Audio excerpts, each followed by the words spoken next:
마태복음 27장 57절에서 66절 말씀입니다. 57절 날이 저물자 아리마대 사람 요셉이라는 한 부자가 왔습니다. 그 사람도 예수의 제자였습니다. 유대율법은 처형된 사람의 시체가 밤새도록 걸려있는 것을 금했죠.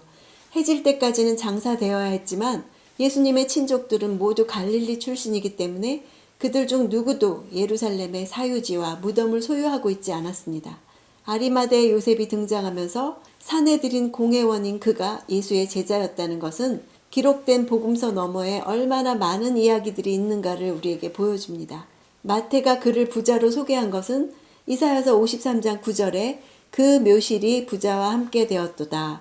이 예언의 성취를 염두에 두고 쓴 것으로 볼 수 있죠. 일반적으로 당시 유대인들의 무덤은 여러 명을 한꺼번에 장사할 수 있는 무덤이었습니다. 그러나 예수께서는 아직 아무도 장사된 일이 없는 새 무덤에 장사되었고 율법에 범죄자로 정죄되어서 처형을 당한 사람의 무덤은 다른 사람을 위해 다시 사용되는 것을 금했기 때문에 나중에 부활하신 후에 그 무덤은 완전히 빈 무덤으로 계속 남게 되었습니다. 이것은 예수의 부활 사실을 더욱 분명히 보여주는 증거가 됐습니다. 61절 막달라 마리아와 또 다른 마리아가 그 무덤 맞은편에 앉아 있었습니다.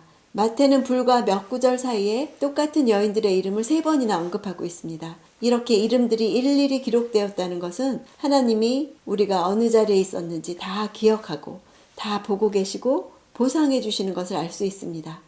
62절 이튿날 곧 예비일 다음 날이 되자 대제사장들과 바리새파 사람들이 빌라도에게 가서 예비일은 안식일이나 유월절에 대한 준비를 하는 전날입니다. 마침 예수께서 수단받으신 그 해는 유월절과 안식일이 겹쳤습니다.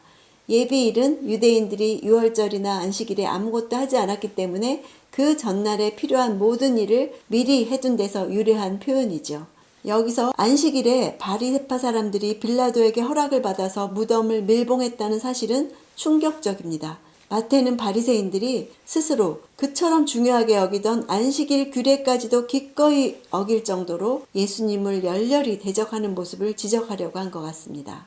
64절 그러니 3일째 되는 날까지는 무덤을 단단히 지키라고 명령해 주십시오. 그렇지 않으면 그의 제자들이 와서 시체를 훔쳐놓고는 백성들에게 그가 죽은 사람 가운데서 살아났다라고 말할지도 모릅니다. 그러면 이번에 마지막 속임수는 처음 것보다 더 나쁜 결과를 가져올 것입니다. 대제사장과 바리새파 사람들은 예수님의 능력에 두려움을 가졌던 것 같습니다. 지진과 땅을 뒤덮은 흑암과 성전의 찢어진 휘장은 평정심을 가질 수 없게 했을 것이죠. 무덤을 지키라고 하면서 부활을 마지막 속임수라고 말합니다. 이것이 악의 정체죠. 자신의 모습을 의인에게 뒤집어 씌우는 것입니다. 예수께서 부활하면 지금보다 더 큰 결과를 가져올 것을 알았기 때문에 부활에 대해서 속임수를 쓰는 것이 그들이 한 일이었죠. 사실을 바꿀 수 없다면 사실을 왜곡해서 거짓으로 만들어버리는 것이죠. 2세기 외경인 베드로복음에 의하면 십자가 처형과 징조들로 인해서 민중의 동요가 있었다고 합니다. 그 백성들의 불평은 지도자들을 두려움에 떨게 했다고 합니다.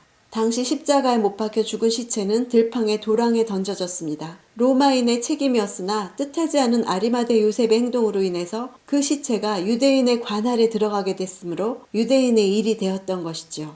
66절 그리고 그들은 가서 돌을 봉인하고 경비병들을 세워 무덤을 단단히 지키게 했습니다.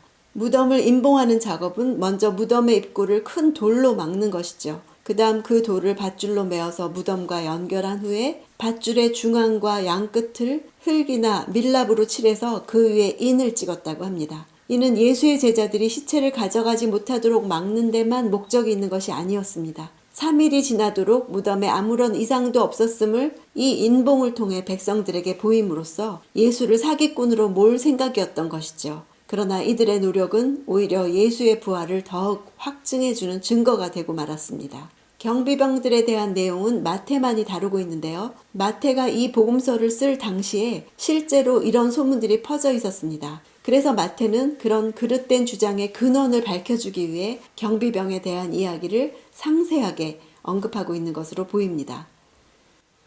대적자들은 부활 복음이 십자가 복음보다 더 많은 사람들에게 영향을 미칠 것으로 생각했습니다. 십자가에서 죽으신 이유가 내 죄값을 다 갚아주신 것이라면 그 후 나는 어떻게 살아야 하는가가 더 영향력이 있는 것입니다. 빚 갚은 것이 끝이 아니라 그 후 어떤 새 삶을 살았느냐가 본론이죠. 십자가 복음으로 감격하고 감사하신다면 그 후 어떤 부활 신앙으로 살아가느냐, 그 책임이 우리에게 있습니다. 그것을 묵상해 보는 하루가 되시기 원합니다.